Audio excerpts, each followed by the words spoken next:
அல்லாஹ் இஸ்லாமியர்கள் மட்டும் வணங்கும் கடவுள் அன்று. மாறாக கிறித்தவர்கள் கூறும் யெகோவாவும், இந்துக்கள் கூறும் கடவுளும், மற்ற சமுதாய மக்கள் வணங்கும் கடவுளும் அல்லாஹுதான். ஒவ்வொரு காலகட்டத்திலும் மனித சமுதாயத்தை நேரான பாதையின் பக்கம் கொண்டு செல்ல படைத்த இறைவனிடமிருந்து வேதங்கள் திருத்தூதர்கள் வழியாக அளிக்கப்பட்டுக் கொண்டிருந்தன.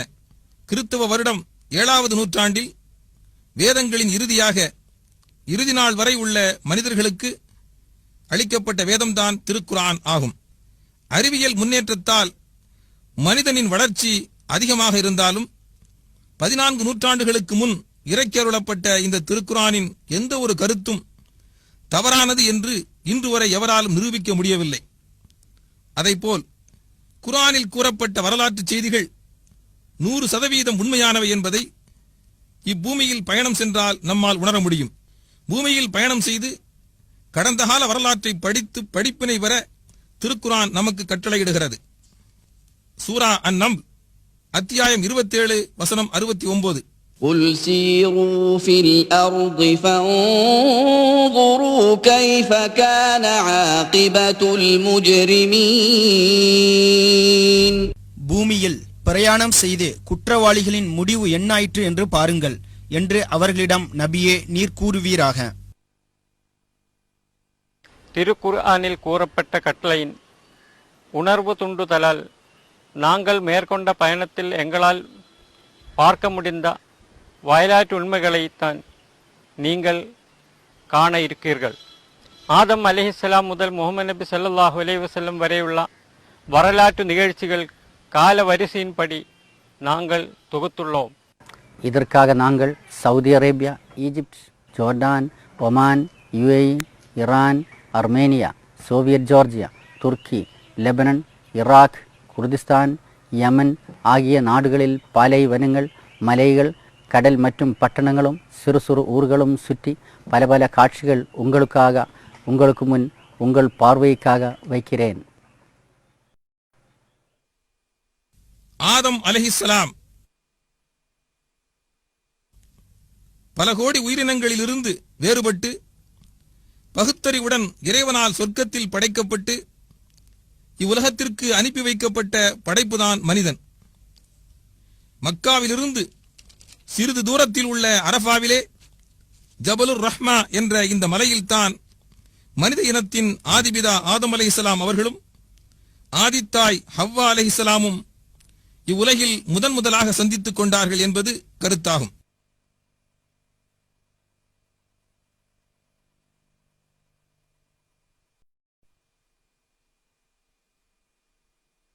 நூஹ் அலைஹிஸ்ஸலாம் இறைத்தூதர் நூஹ் நபி வாழ்ந்த இடங்கள் இப்போது ஈராக்கில் உள்ளன. சிலைகளை வணங்கிக் கொண்டிருந்த சுமேரிய மக்களை நூஹ் நபி உண்மையான நம்பிக்கையின் பக்கம் அழைத்தார்கள். அவர்கள் 950 வருடங்கள் அந்த அழைப்பு பணியை செய்ததாக திருக்குர்ஆன் கூறுகின்றது. நீண்ட காலம் அழைப்பு பணி செய்தும் ஒரு சிலர் மட்டும்தான் அவரது பிரச்சாரத்தை ஏற்றுக்கொண்டார்கள். நிராகரிப்போராக இருக்கும் பெருவாரியான மக்களை அழிப்பதற்கு இறைவன் நாடினான். மரப்பலகைகளை ஒன்று சேர்த்து ஒரு கப்பல் செய்யும்படியும் விசுவாசம் கொண்டவர்களையும் அனைத்து ஜீவராசிகள் அழியாமல் இருப்பதற்கு அவற்றின் இணைகளையும் அக்கப்பல் ஏற்றும்படி அல்லாஹ் கட்டளை பிறப்பித்தான். وَنَصَرْنَاهُ مِنَ الْقَوْمِ الَّذِينَ كَذَّبُوا بِآيَاتِنَا إِنَّهُمْ كَانُوا. ஈராக்கில் கூஃபாவில் உள்ள இந்த இடத்தில் வைத்துத்தான் அந்த கப்பல் செய்யப்பட்டது என்பது பிரபலமான கருத்தாகும். இப்போது நீங்கள் பார்த்துக் கொண்டிருப்பது வரலாற்று சிறப்புமிக்க கூஃபா பள்ளியாகும். வானம் பேய்மழை பொழிந்தது. பூமியில் ஆங்காங்கே நீர் ஊற்றுக்கள் பீரிட்டு எழுந்தன. தண்ணீர் ஆயிரக்கணக்கான அடிகள் உயரத்தில் வெள்ளமாக உருவாகியது. இறை உண்மையை நிராகரிப்போர் அவ்வெள்ளத்தில் மூழ்கி பிணங்களாக மிதந்தனர். ஒரு சில நாட்களுக்கு பின் வெள்ளம் வடியத் தொடங்கியது. நம்பிக்கையாளர்களையும் ஜீவராசிகளையும் சுமந்து பயணம் செய்த நூஹ் நபியின் கப்பல் ஜூதிமலை உச்சியில் சென்று நின்றதாக திருக்குர்ஆன் 11வது அத்தியாயம் ஹூத் வசனம் 44 அல்லாஹ் கூறுகிறான். وَقِيلَ يَا أَرْضُ ابْلَعِي مَاءَكِ وَيَا سَمَاءُ أَقْلِعِي وَغِيضَ الْمَاءُ وَقُضِيَ الْأَمْرُ واستوت على الجودي وقيل بعدا للقوم الظالمين. பின்னர் பூமியே நீ உன் நீரை விழுங்கிவிடு, வானமே மழையை நிறுத்திக்கொள் என்று சொல்லப்பட்டது. நீரும் குறைக்கப்பட்டது. இதற்குள் நிராகரித்தோர் நீரில் மூழ்கி அவர்கள் காரியமும் முடிந்துவிட்டது. கப்பல் ஜூதி மலையின் மீது தங்கியது.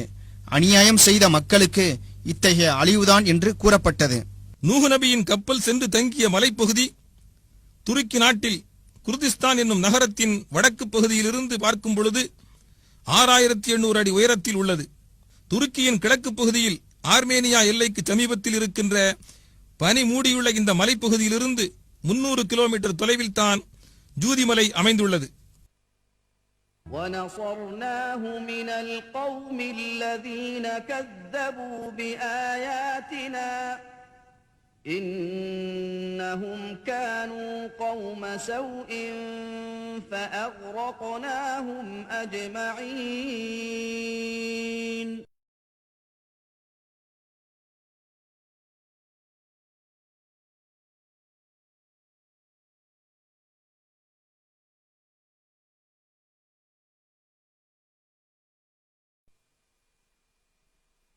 ஆது சமுதாயத்தினரும் ஹூத் நபியும்.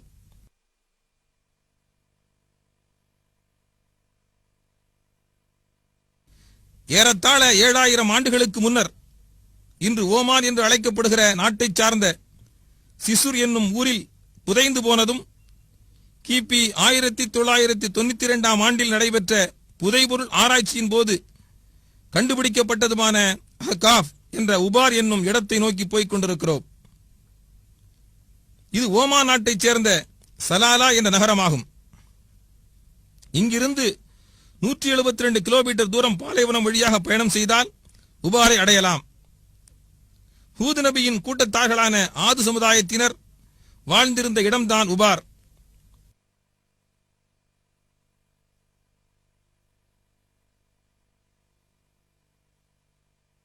மணல் குன்றுகளை தோண்டிய பொழுது கண்டுபிடிக்கப்பட்ட சிதிலங்களைத்தான் நீங்கள் பார்த்துக் கொண்டிருக்கிறீர்கள்.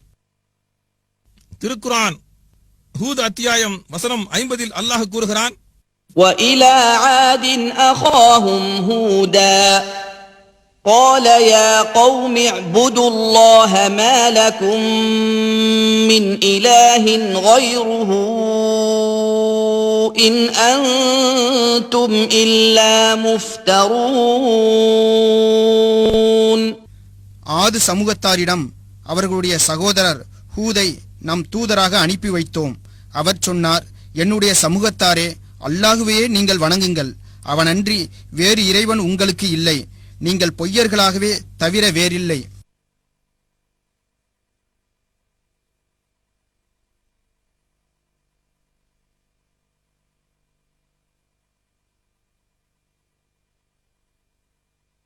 அத்தியாயம் ஹூதில் தொடர்ந்து வரக்கூடிய வசனங்களில் ஹூத் நபி பிரச்சாரம் செய்த இறை செய்தியை மக்கள் புறக்கணித்து நிராகரித்ததாக கூறப்பட்டுள்ளது.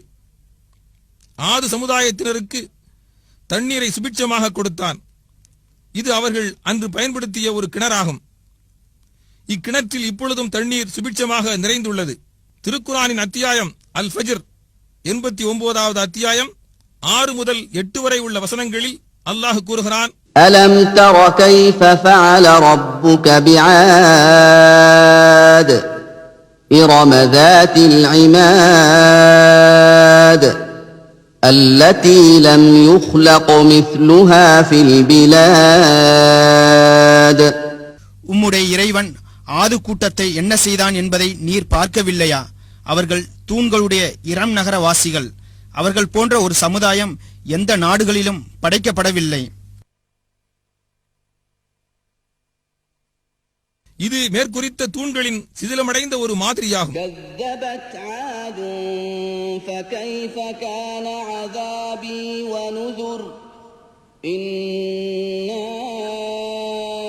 أرسلنا ஆது கூட்டத்தினர் பயன்படுத்திய பொருட்கள் صرصرا في يوم نحس مستمر تنزع الناس كأنهم أعجاز نخل